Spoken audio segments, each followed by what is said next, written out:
So today topic is आपका sampling methods हैं and normal distribution. That is basically it is use for your research में, data analysis में सबसे ज़्यादा use होते हैं। That is sampling method. Sampling क्या है, सैम्पलिंग का क्या यूज है, what is the use of sampling. So sampling का आप लोग जो भी आप लोग सैम्पलिंग करते हो, सैम्पलिंग का क्या जरूरत है। दैट इज सैम्पलिंग क्या है, दैट इज द सैंपल क्या है, sample is the subset of the population. आप देखते हो ना, हॉस्पिटल में सैंपल लेते हो, दैट इज ब्लड का सैंपल लेते हो। इट मीन्स बॉडी का किसी भी पार्ट से आप ब्लड लोगे, that is represents the whole body का जो भी ब्लड है, पूरे ब्लड को रिप्रेजेंट करेगा, दैट इज द सैंपल। तो इसीलिए क्या बोला जाता है, सैंपल क्या है, sample is the subset of the population and sample must be representative of the population. समझ रहे हो क्या है। जैसे आप देखते हो मार्केट में जाते हो, कोई भी राइस या कोई भी आप उसका पूरा लॉट देखते होगे, उसमें से आप थोड़े से एक छोटा सा पार्ट आप लेते हो और उसको इन्वेस्टिगेट कर लेते हो और देखते हो कि डेट इज ओके, तो आप डिसाइड करते हो कि होल लॉट इज गुड। तो that is the based on sample, it is, इसको क्या बोलते हैं, डेट इज सैम्पलिंग। तो सैम्पलिंग का क्या जरूरत पड़ता है, what is the need of sampling. Sampling से क्या होगा कि आपका टाइम सेविंग होगा, कॉस्ट सेविंग होगा, ठीक है।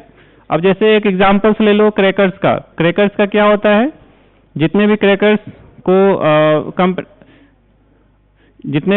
है उसको मैन्युफैक्चर करते हैं कंपनी, तो उसको वो क्या करते हैं, पहले उसको टेस्टिंग करते हैं ना। तो ऐसा नहीं करेंगे ना कि सभी को एक एक को जलाकर देखेंगे कि काम कर रहा है कि नहीं कर रहा है। कोई भी क्रैकर्स कंपनी है उसको बनाती है, तो बनाने के बाद उसका टेस्टिंग करते हैं ना कि हमारा प्रोडक्ट जो है सही है कि नहीं है। तो उसमें क्या करते हो, सैम्पलिंग टेक्निक यूज करते हैं। तो रेंडमली क्या करते हैं, randomly some part of the वो क्रैकर्स सेलेक्ट करते हैं और उसको वो क्या करते हैं, जला के देखते हैं कि वो स्पार्क कर रहा है कि नहीं कर रहा है। तो उसी से डिसाइड कर लेते हैं कि हमारा होल लॉट गुड है या बैड है। तो ऐसा नहीं है कि सभी को जला के देखेंगे सभी, तो वैसे तो पूरा हमारा पॉपुलेशन ही खत्म हो जाएगा। तो that is the need of sampling, ठीक है। ऐसा नहीं ना कि बॉडी से पूरा ही ब्लड निकाल के देख लो कि सही है कि नहीं। तो that is the main use of sampling. Sampling का यही है कि डेट इज द पूरे पॉपुलेशन से आपको रेंडमली कुछ यूनिट्स आपको लेने हैं।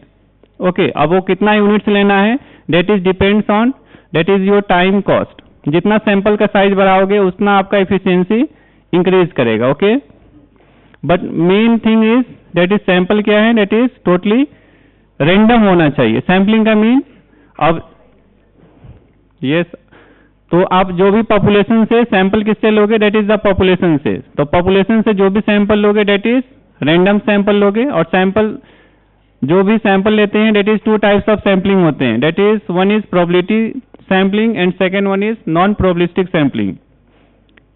याद कर लो एक बार, दो टाइप्स के सैंपलिंग होंगे। First one is that is probabilistic sampling and second one is non probabilistic sampling. Probabilistic sampling में क्या होगा, each and every unit has the equal chance of getting selected. क्या होगा probabilistic sampling में, क्या होगा, each and every unit has a equal chance of getting selected in a population or in a lot, आप बोल सकते हो।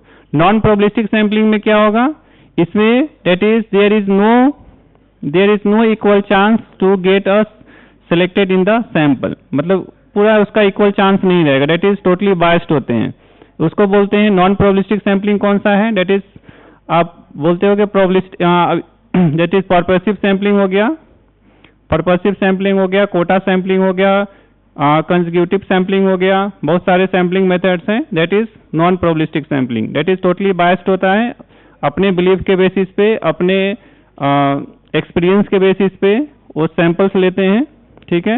और नॉन प्रोबेबिलिस्टिक सैंपलिंग का भी यूज करते हैं। डेट इज द सबसे लास्ट वे है, जब आपके पास कोई भी रैंडम सैंपल नहीं मिल रहा है, आपके पास लिमिटेड रिसोर्सेज हैं, देन उस केस में हम नॉन प्रोबेबिलिस्टिक सैंपलिंग यूज करते हैं। आप लिखते होगे ना अपने प्रोजेक्ट वगैरह में, कोई भी आप जब पीजी करोगे, थीसिस वगैरह लिखोगे, तो सबसे पहले आपका सैंपलिंग का कितने आप सैंपल, कितने पेशेंट्स आप ले रहे हो अपने स्टडी के लिए। तो जो पेशेंट्स लोगे तो सैंपलिंग मेथड्स आपको मेंशन करना होगा, कौन सा मेथड ले रहे हो, दैट इज प्रोबेबिलिस्टिक सैंपलिंग ले रहे हो या नॉन प्रोबेबिलिस्टिक सैंपलिंग ले रहे हो। तो कोई भी रिसर्चर स्टूडेंट्स क्या करते हैं, प्रोबेबिलिस्टिक सैंपलिंग ही लिया जाता है, नॉन प्रोबेबिलिस्टिक सैंपलिंग नहीं लेते हैं। नॉन प्रोबेबिलिस्टिक सैंपलिंग क्या होगा, वो पूरे पॉपुलेशन को रिप्रेजेंट नहीं करता, डेट इज बायस्ड होता है। तो जनरली हम क्या करते हैं, प्रोबेबिलिस्टिक सैंपलिंग यूज करते हैं। प्रोबेबिलिस्टिक सैंपलिंग में कौन कौन से सैंपलिंग टेक्निक आते हैं, simple random sampling, stratified sampling, systematic sampling, cluster sampling, ये बहुत सारे और भी बहुत सारे सैंपलिंग टेक्निक्स हैं, मल्टी स्टेज सैंपलिंग। तो यही डिस्कस करेंगे। समझ में आया, सैंपलिंग कब यूज करेंगे, और सैंपलिंग तभी यूज करते हैं when we have large population. अगर हमारे पास लार्ज पॉपुलेशन है और बेस्ड ऑन पूरे पॉपुलेशन को हमको रिप्रेजेंट करना है, पूरे पॉपुलेशन को तो हम स्टडी नहीं कर सकते हैं, तो इसीलिए हम क्या करते हैं, we take the some part of the randomly, will take the some units of the population. और वो मेथड्स हमारे डिफरेंट मेथड्स हो सकते हैं, that is simple random sampling हो सकते हैं, क्लस्टर सैंपलिंग हो सकते हैं, सिस्टमैटिक सैंपलिंग हो सकते हैं, मल्टी स्टेज सैंपलिंग हो सकते हैं, डिफरेंट मेथड्स हैं। और ये सारे मेथड्स क्या हैं, प्रोबेबिलिस्टिक सैंपलिंग है। तो जो भी आप रिसर्च करोगे तो सैंपलिंग मेथड्स आप यूज करोगे तो हमेशा प्रोबेबिलिस्टिक सैंपलिंग यूज करना है। ओके, तो सैंपल क्या है, व्हाट इज सैंपल, तो sample is the subset of the population. ठीक है, पॉपुलेशन आपका क्या है, होमोजीनियस भी हो सकता है, हेटेरोजीनियस भी हो सकता है, ठीक है, डिफरेंट काइंड्स ऑफ ग्रुप्स भी हो सकते हैं। तो सैंपलिंग क्या है, sampling is used when studying a massive share of population items और यूनिट्स। ठीक है, सैंपल क्या है, सैंपल इज द, ये डेफिनेशन हमेशा याद रखना है। If anyone will ask what is sample, तो क्या बोलना है, sample is the subset of the population and sample must be representative of the population. अगर आप कोई सैंपल लिए वो पॉपुलेशन को ही रिप्रेजेंट नहीं कर रहा है, it means that is not a sample. और सैंपल हमेशा रैंडम होता है। ठीक है, मान लो आपके डेट इज द, जो भी क्लास में स्टूडेंट्स है डेट इज द पॉपुलेशंस, अगर इसमें से हम रैंडमली 20 या 30 स्टूडेंट्स को हम सेलेक्ट करेंगे तो डेट इज रैंडम होना चाहिए। रैंडम मीन्स आप सबसे ओल्डेस्ट मेथड है रैंडमली सेलेक्ट करने का, that is chit method. Chit method मतलब आपके 200 स्टूडेंट्स हैं तो सभी का नंबरिंग कर दिए, सबसे लिस्टिंग कर दिए 1 से 200 तक, और उसमें से रैंडमली हमने 50 या स्टूडेंट्स को निकालेंगे, डेट इज रैंडम। दूसरा मेथड है रैंडम टेबल मेथड है। एक रैंडम टेबल मेथड्स होते हैं, उसमें से रैंडमली आप किसी को भी सिलेक्ट कर लो, स्टार्टिंग से रैंडम है, स्टार्टिंग से आपको 50 सेलेक्ट कर रहे हो। रैंडम टेबल का मतलब क्या होता है, रैंडम टेबल एक जनरेटेड होता है और रैंडमली होता है, कंप्यूटर जनरेटेड रैंडम टेबल होता है। मान लो हमको 1000 का लिस्ट है, उसमें से हम रैंडमली 50 सेलेक्ट करना है, तो स्टार्टिंग से आप 50 सेलेक्ट कर लो, that is random.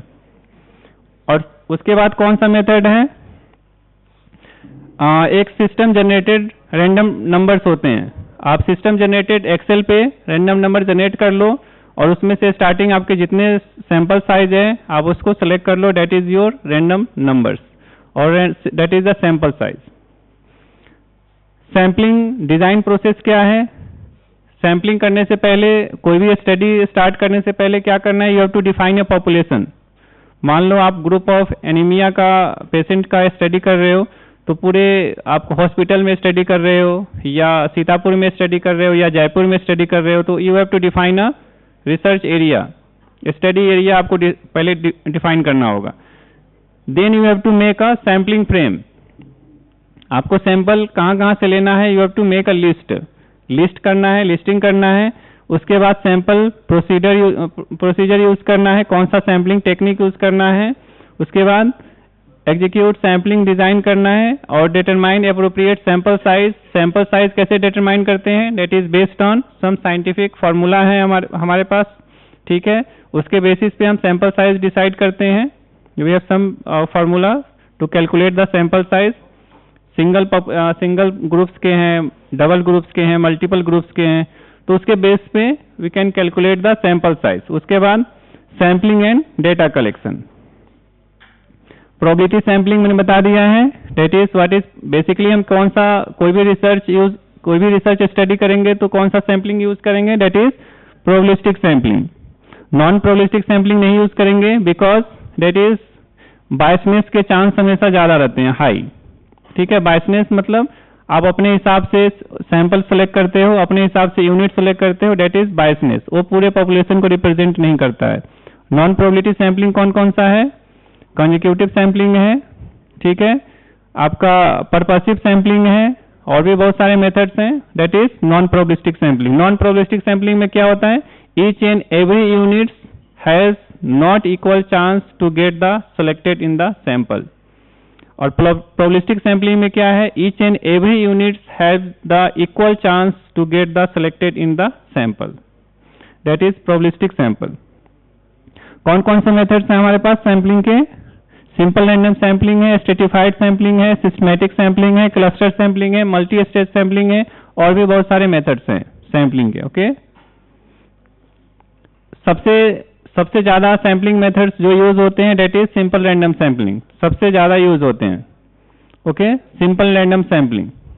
Simple random sampling क्या है? Anyone? What is simple random sampling? क्या होता है सिंपल रैंडम सैंपलिंग? और जितने भी प्रोबेबिलिस्टिक सैंपलिंग मेथड्स हैं, एसी क्लोज हो गया क्या?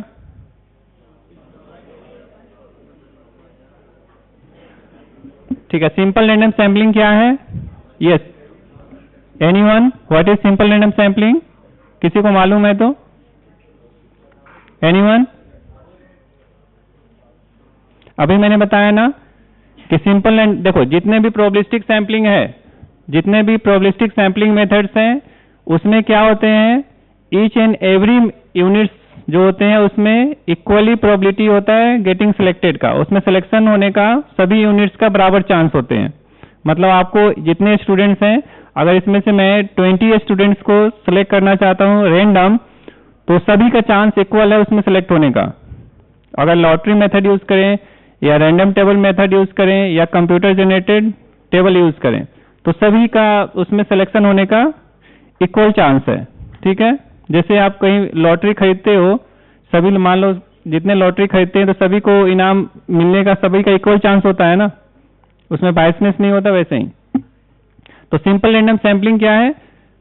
तो सिंपल रैंडम सैंपलिंग जितने भी प्रोबेबिलिस्टिक, मैंने क्या बताया, प्रोबेबिलिस्टिक सैंपलिंग जितने भी मेथड्स हैं उसको अप्लाई करने से पहले हमारे पास क्या होना चाहिए? लिस्ट ऑफ पॉपुलेशन होना चाहिए। हमारे पास लिस्ट ऑफ पॉपुलेशन होना चाहिए।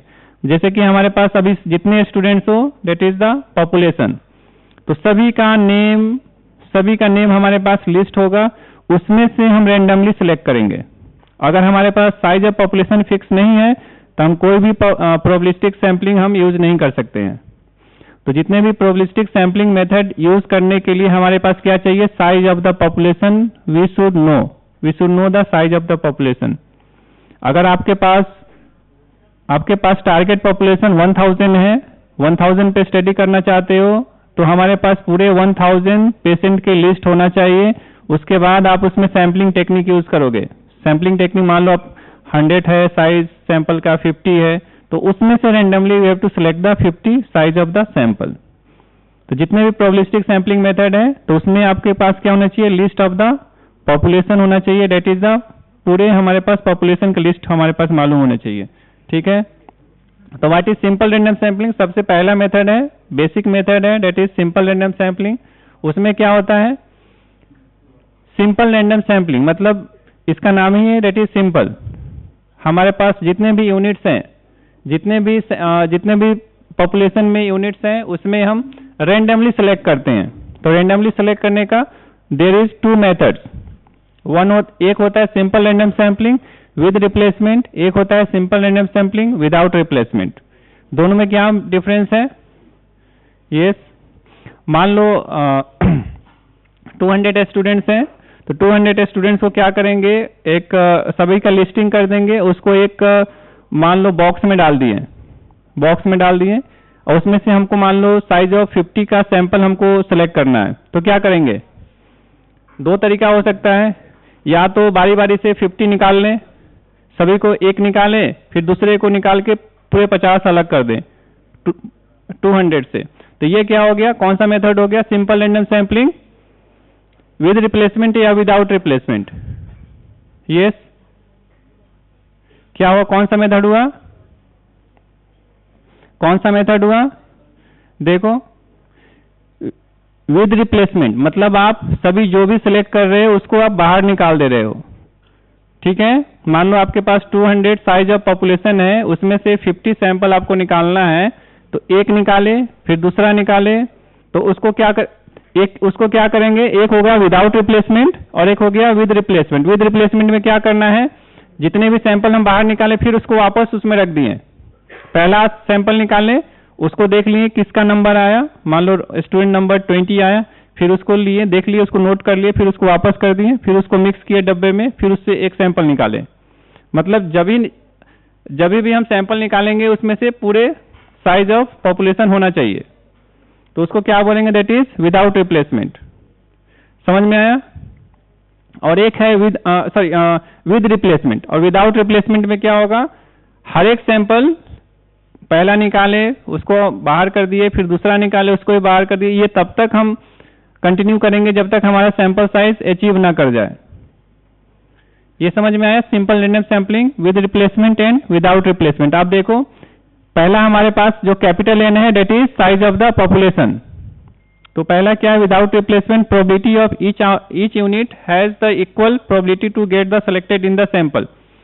और पहले वाले सैंपल में विद रिप्लेसमेंट में size of the population change नहीं होगा, बट विदाउट रिप्लेसमेंट में क्या होगा, साइज ऑफ द पॉपुलेशन हमेशा चेंज होगा।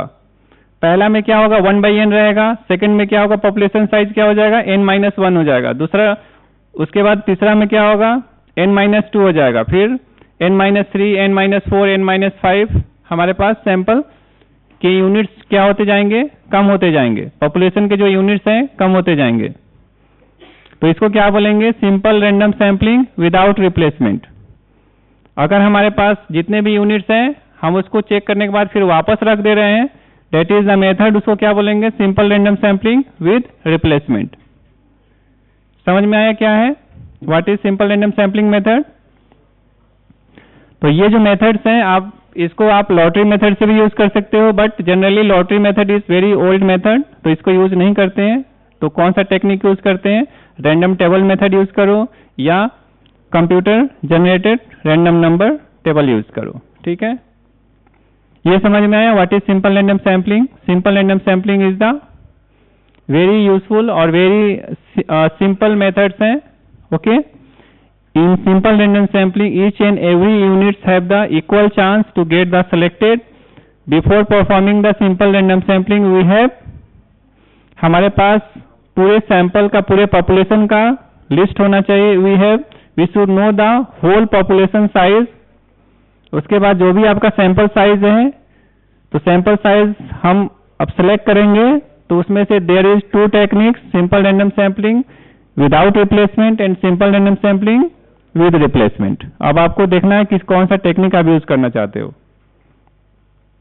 यू कैन सी पहला जो मेथड है आप you can see that is lottery method. Lottery method में क्या करते हैं, जितने भी जो आप चीट्स बनाते हैं उसको क्या करते हैं, एक डब्बे में डाल देते हैं और उसको मिक्स कर देते हैं, उसमें से जो रैंडमली निकालते हैं दैट इज उसको लॉटरी मेथड बोलते हैं। सेकंड क्या है, random table method. Random table देख रहे हो, सब रैंडमली नोट किया गया है। कितना डिजिट का है, 5 डिजिट का, उतने तक आप ले सकते हो। अगर सिंगल डिजिट है तो स्टार्टिंग का नंबर से ले सकते हो। पहला देखो, पहला किसको लोगे, पहले 6, फिर 9, फिर 5, 8, 0, 9, 2, 8 ऐसे ले सकते हो। अगर 2 डिजिट का आपका सैंपल है तो क्या लोगे, 61, 90, 50, 85, 02 ऐसे नंबर्स आपको सेलेक्ट करने हैं। रैंडमली है ना, you can see the random table. Random table इसी टाइप का होता है। 2 डिजिट, सिंगल डिजिट का है तो स्टार्टिंग का डिजिट लो, 2 डिजिट का है तो डबल डिजिट लो, 3 डिजिट का है तो 3 डिजिट का ले सकते हो। अगर उससे ज्यादा है तो you can use system generated random table. इसके बाद देखो what is the advantage of simple random sampling, ठीक है। और सिंपल रैंडम सैंपलिंग कब यूज करते हैं, हमारे पास जब पॉपुलेशन होमोजीनियस जब होता है, generally we using when our population is homogeneous. इसका डिसएडवांटेज क्या है, that is low frequency of use और larger risk of random errors. Random errors होने की हाई चांसेस होते हैं।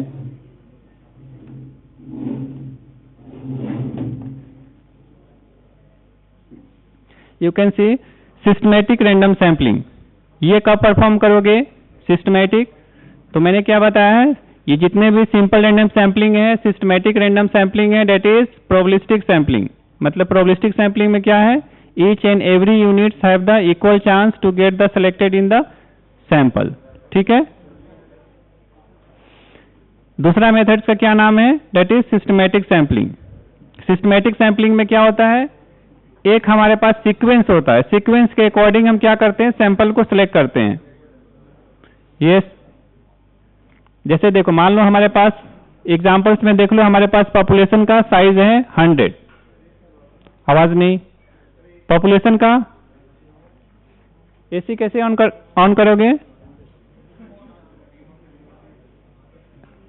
एसी क्लोज हो गया है ना? हेलो, चलो no problem. Systematic sampling, systematic random sampling कैसे परफॉर्म करेंगे? सिस्टमैटिक रैंडम सैम्पलिंग कैसे परफॉर्म करेंगे? जिसको आता है आके ऑन कर लो, ठीक है।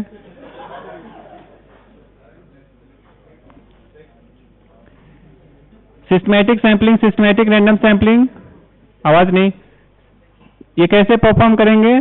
हमारे पास एक सीक्वेंस जनरेट करते हैं उसमें। सिंपल रैंडम सैम्पलिंग में ऐसा कोई सीक्वेंस जनरेट नहीं करते हैं, रैंडमली हम बाई रैंडम टेबल या जो चीट मेथड्स है उसे हम उसको यूज करते हैं, that is simple random sampling. But systematic sampling में क्या यूज करते हैं? लिसन, सिस्टमैटिक सैम्पलिंग में system, there is one system, sequence होते हैं। मतलब हमारे पास सपोज दैट पॉपुलेशन का साइज है, मान लो 100 पॉपुलेशन का साइज है, और उसमें सैंपल का साइज मान लो 10 है, तो उसको डिवाइड कर देंगे 100/10, तो 10 आया। तो 10 का इंटरवल, हर यूनिट्स को सिलेक्ट करने के लिए 10 का इंटरवल होना चाहिए। समझ में आया? जैसे फर्स्ट का जो नंबर आया 10 आया, तो सेकंड का जो नंबर आया क्या होगा, 20 होगा। फिर उसके बाद 30, 40, 50, 60। समझ में आ रहा है? There is a some sequence, that is a systematic random sampling. ये समझ में आया कि नहीं? तो उसको क्या करेंगे, सिस्टमैटिक रैंडम सैम्पलिंग में उसको एक सीक्वेंस लिस्ट करेंगे। मान लो हमारे पास 1000 का पॉपुलेशन है, ठीक है, हमारे पास सैंपल साइज जो है 50 है, तो 1000 डिवाइड बाई 50 करेंगे, ठीक है। और जो नंबर्स आया वो दैट इज द इंटरवल, उसके मतलब हमारे पास अगर इंटरवल 20 आया, तो पहला जो सैंपल होगा 20 नंबर होगा, दूसरा जो सैंपल होगा 40 नंबर्स होगा, तीसरा जो सैंपल होगा, और रिपीट होगा वो जब तक ये तुम्हारे पास जो सैंपल जब तक कंप्लीट नहीं होगा, वो सीक्वेंस में वो चलता रहेगा। मतलब 20 का इंटरवल्स वो कंटिन्यू रहेगा। इसको बोलेंगे क्या, that is systematic random sampling. इसका फॉर्मूला क्या है, K is the size of interval. ये इंटरवल है, इसका फॉर्मूला क्या है, n/n। Capital N represents the size of the population, small n represents the size of the sample. उसके बाद स्ट्रेटिफाइड रैंडम सैम्पलिंग। ये क्या होता है, what is stratified random sampling? इसमें क्या होता है, suppose that if you have heterogeneous population, heterogeneous मतलब डिफरेंट काइंड्स ऑफ उसमें सैंपल्स रहेंगे। जैसे मान लो स्टूडेंट्स का ही मैं पॉपुलेशन ले लेता हूं, तो स्टूडेंट्स भी रहेंगे, उसमें आप फर्स्ट ईयर MBBS मान लो, सेकेंड ईयर, थर्ड ईयर, ठीक है। उसमें और भी मान लो नर्सिंग के भी स्टूडेंट्स हो जाएं, उसमें मान लो और भी डिफरेंट स्ट्रीम के स्टूडेंट्स हो गए, तो क्या हो गया, हेट्रोजीनियस पॉपुलेशन हो गया। तो हेट्रोजीनियस पॉपुलेशन को क्या करेंगे, होमोजीनियस पॉपुलेशन में उसको डिवाइड करेंगे, उसको क्लासिफिकेशन करेंगे। तो जो क्लासिफिकेशन करोगे, तो जैसे कि हम फर्स्ट ईयर MBBS को एक अलग ग्रुप बना दिए, सेकेंड ईयर MBBS को एक अलग ग्रुप बना दिए, नर्सिंग के स्टूडेंट को एक अलग ग्रुप बना दिए, तो क्या होगा, हर एक स्टेटा क्या हो जाएगा, होमोजीनियस हो जाएगा। हेट्रोजीनियस पॉपुलेशन से क्या किया, उसको होमोजीनियस पॉपुलेशन में उसको डिवाइड कर दिए। तो और उसके बाद उसमें सैम्पलिंग टेक्निक यूज करेंगे। आप सिंपल रैंडम सैम्पलिंग यूज करो या सिस्टमैटिक सैम्पलिंग यूज करो, उसमें रैंडमली नंबर्स, जो सैंपल्स का साइज है, मान लो साइज ऑफ द सैंपल 50 है, तो हर एक स्टेटा से 50-50 सैंपल आपको सेलेक्ट करना है। तो इस मेथड को क्या बोलेंगे, स्ट्रेटिफाइड रैंडम सैम्पलिंग। तो ये कब यूज करते हैं, when you have heterogeneous population. Simple random sampling कब यूज करेंगे, when you have homogeneous population. Yes, समझ में आ रहा है नहीं? स्ट्रेटिफाइड सैंपलिंग क्या करेंगे, पहले हमारे पास एक ग्रुप ऑफ पॉपुलेशन होगा, पॉपुलेशन किस टाइप का होगा, हेट्रोजीनियस होगा, उसको क्या करेंगे, क्लासिफाई करेंगे स्ट्रेटा में, और स्ट्रेटा क्या होगा, स्ट्रेटा जो होगा होमोजीनियस होगा, लिखा हुआ है entire heterogeneous population is divided into small homogeneous groups called strata, क्या है, then from each stratum the required number of study subject is selected by simple random sampling। SRS का मतलब हो गया simple random sampling, और दोनों use कर सकते हो with replacement और without replacement।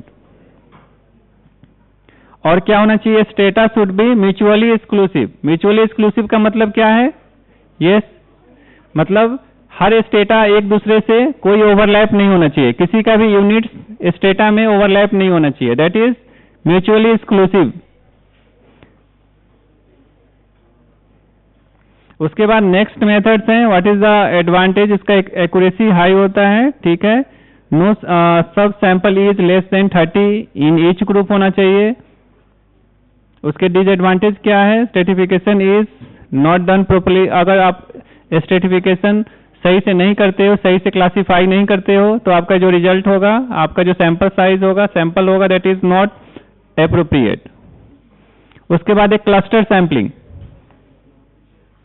इसको कब यूज करेंगे, क्लस्टर सैंपलिंग, यस, देखो दोनों थोड़ा सिमिलर दिखता है, stratified sampling and cluster sampling. Cluster sampling भी क्या होता है, हेट्रोजीनियस पॉपुलेशन होता है, और स्ट्रेटिफाइड सैंपलिंग का भी जो पॉपुलेशन होता है हेट्रोजीनियस होता है, क्लस्टर सैंपलिंग का भी पॉपुलेशन हेट्रोजीनियस होता है। बट इसमें क्या होता है कि क्लस्टर सैंपलिंग से हम जब डिफरेंट क्लस्टर्स बनाते हैं, तो जो क्लस्टर्स भी क्या होते हैं, वो हेट्रोजीनियस होते हैं, वो होमोजीनियस नहीं होते हैं। बट स्टेटा में क्या है, हमारे पास जो सैंपल होते हैं, ग्रुप्स होते हैं, स्टेटा होते हैं, डेट इज होमोजीनियस।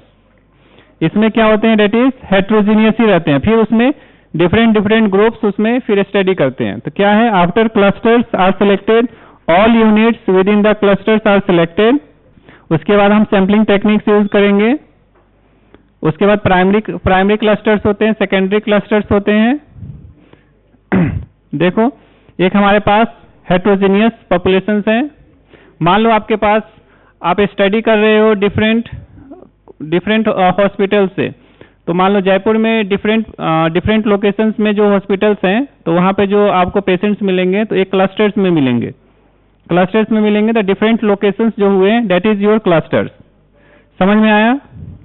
और उस क्लस्टर से you have to classify your sample, जो भी क्लासीफाई करना है। और एक ही, जैसे हमारे पास महात्मा गांधी हॉस्पिटल से आप स्टडी कर रहे हो डिफरेंट टाइप ऑफ केसेस का, तो हमारे पास पॉपुलेशन तो हेट्रोजीनियस है, बट उसको क्लासीफाई कर ले रहे हो डिफरेंट स्टेटा में, तो होमोजीनियस हो गया।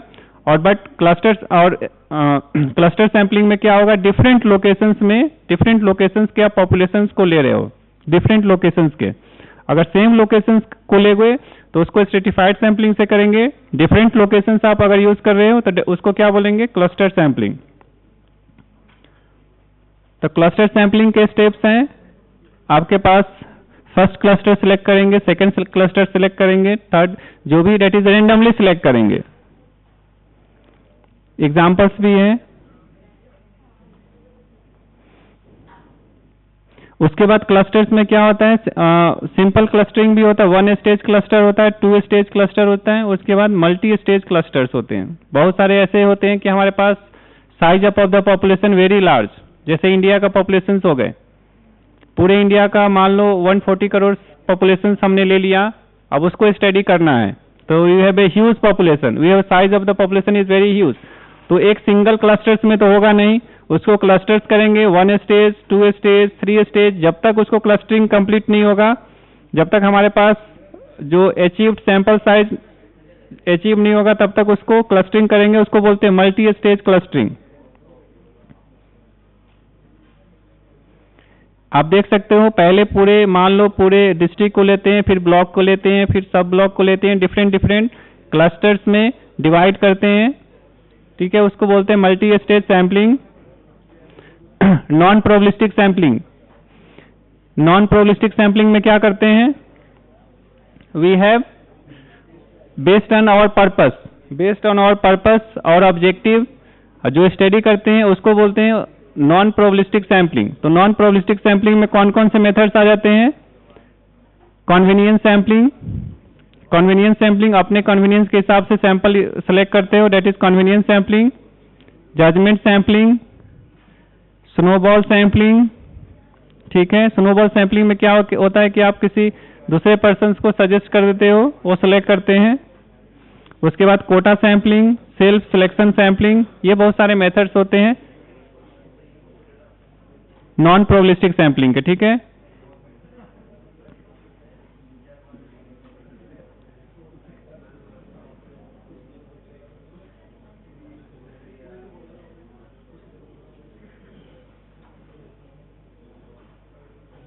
एक है नॉर्मल डिस्ट्रीब्यूशन, ओनली 5 मिनट्स, ठीक है। एक बार आप देख लो, अगेन आपको ऐसे भी फिर से इसके क्लासेस तो लगते ही हैं कम्युनिटी मेडिसिन में बैच वाइज, तो उसको पढ़ा ही जाएगा। एक बार आप देख लो नॉर्मल डिस्ट्रीब्यूशन क्या होते हैं। नॉर्मल डिस्ट्रीब्यूशन क्या है? डेट इज द सिमेट्रिक, जिसको सिमेट्रिक डिस्ट्रीब्यूशन होते हैं। सिमेट्रिक कर्व मतलब हमारे पास अगर लार्ज नंबर ऑफ हमारे पास सैंपल है, लार्ज नंबर ऑफ पॉपुलेशन है, तो ऑलवेज जो भी लार्ज नंबर ऑफ पॉपुलेशन होते हैं वो उसका, मान लो हमारे पास 1 lakh size of the population है, उसको एज का डिस्ट्रीब्यूशन हमको देखना है। तो जितने भी लार्ज पॉपुलेशन होंगे उसका डिस्ट्रीब्यूशन क्या होता है? नॉर्मली डिस्ट्रीब्यूटेड होता है। तो उसका नॉर्मल डिस्ट्रीब्यूशन क्या होगा? नॉर्मल डिस्ट्रीब्यूशन मीन्स उसका मीन, मीडियन, मोड इक्वल होंगे। समझ में आया? नॉर्मल डिस्ट्रीब्यूशन मतलब क्या है? The frequency of the distribution has normally distributed, और normal distribution has a bell shaped curve, symmetrical होता है, mean, median, mode are equal, location is determined by the mean, spread जो भी उसका डेविएशन है that is determined by sigma. Sigma क्या है? Standard deviation. और the random variable has the infinite theoretical range, और रैंडम वेरिएबल्स का जो रेंज होगा -∞ to +∞। This is called normal distribution. Normal distribution आप देख सकते हो, जो कर्व है आप देख सकते हो, there is 3 types of curve. 3 types of curve है, इसको क्लासिफाई कर सकते हो। जो बीच वाला जो कर्व है, यस, जो बीच वाला जो कर्व है उसको क्या बोलेंगे? That is normal curve. और नॉर्मल कर्व से जो ऊपर है उसको क्या बोलेंगे? 3 टाइप्स ऑफ कर्व होते हैं, लेप्टोकोटिक, प्लेटिकोटिक एंड मेसोकोटिक, ठीक है। तो जो सबसे येलो वाला जो कर्व देख रहे हो दैट इज हाई, इसको बोलते हैं, ये लेप्टोकोटिक कर्व है, और दैट इज ये प्लेटिकोटिक कर्व बोलते हैं, that is mesokurtic curve, that is normal distribution. आप कंपेयर कर सकते हो, ये येलो और ये दोनों कर्व का क्या है? मीन और standard deviation, mean, median, mode equal नहीं होते हैं, बट आपका जो बीच वाला जो कर्व है इसका क्या होगा? Mean, median, mode are equal, that is the symmetric distribution. और ये दोनों कर्व क्या है? That is non symmetric distribution. So many normal distribution होते हैं, but some curves are symmetric होते हैं, some are non symmetric. You can classify, you can distribute it. Normal distribution का ये फॉर्मूला है, आप ले सकते हो, नोट कर सकते हो।